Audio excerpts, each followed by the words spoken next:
अतिशय आनंद होतोय मला की आज जुन्नरमध्ये माजी आमदार शरददादा सोनवणे यांच्या प्रयत्नातून, यांच्या संकल्पनेतून जगातला शिवाजी महाराजांच्या पुतळा याचं आज भूमिपूजन माझ्या हस्ते झालं। माझ्यासाठी तो अविस्मरणीय प्रसंग आहे, ज्यात आज जिजाऊंची जयंतीसुद्धा आहे आणि शिवाजी महाराजांचा जिथं जन्म झाला, ज्या तालुक्यात जन्म झाला त्याच ठिकाणी, म्हणजे मी तर म्हणेन शिवनेरीच्या बरोबर समोर असेल अशा ठिकाणी हा पुतळ्याचा भूमिपूजन झालं। मी मनापासून शरद सोनवणेंचं कौतुक करतो, अभिनंदन करतो, जेणेकरून जगातले लोक शिवाजी महाराजांना शिवनेरीला येतील, वंदन करतील आणि मग खाली या पुतळ्याला येऊन दर्शन घेतील आणि दर्शन घेतल्यानंतर शिवचरित्र समजून हे परत एकदा शिवभक्त म्हणून जातील, अशा दृष्टिकोनातून हा संकल्प शरददादा सोनवणेंनी मना घेतलेला। मी त्यांचं परत एकदा अभिनंदन करतो, त्यांचा सगळ्या जनतेच्या वतीने आभार व्यक्त करतो आणि त्यांना माझ्या मनापासून शुभेच्छा। खरं तर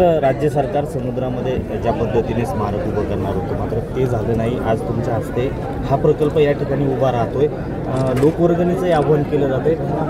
राज्य सरकारची प्रामुख्याने ही जबाबदारी होती, मात्र नाही, आता एक आज चांगला दिवस आहे म्हणून राज्य सरकारने काही केलं नाही आहे त्याच्यावर आपण आज चर्चा करायचा आज दिवस नाही। आज चांगला दिवस म्हणून चांगला आपण कधी बोलू आणि चांगलं बोलायचं म्हटलं तर आज शरद सोनवणेंचं कौतुक करायला पाहिजे की हा जो संकल्प त्यांनी आणला आहे की जगातला सगळ्यात मोठा शिवाजी महाराजांचा पुतळा आपण हा जुन्नरमध्ये उभा करूया आणि म्हणून शरददादांचं मनापासून अभिनंदन। आज पंतप्रधान महाराष्ट्राच्या दौऱ्यावरती आहे, राज्यातला शेतकरी अडचणीत आहे, आरक्षणाचा मुद्दा प्रलंबित आहे, ह्या सगळ्या गोष्टी आज आम्ही सुद्धा अपेक्षा ठेवून राहिलो आहे, वाट पाहतोय ते ह्याच्यावर काय बोलणार आहेत का? हे आरक्षणाचा मुद्दा सुरू झाल्यापासून किंवा शेतकऱ्यांच्या ह्या अडचणी सुरू झाल्यापासून त्यांचा दुसरा दौरा आहे आज महाराष्ट्रात। ते आज काय मागच्या वेळी तर काय बोलले नाहीत, यावेळी काय बोलतात ते आम्ही रयत म्हणून आम्ही त्याची वाट पाहत आहे।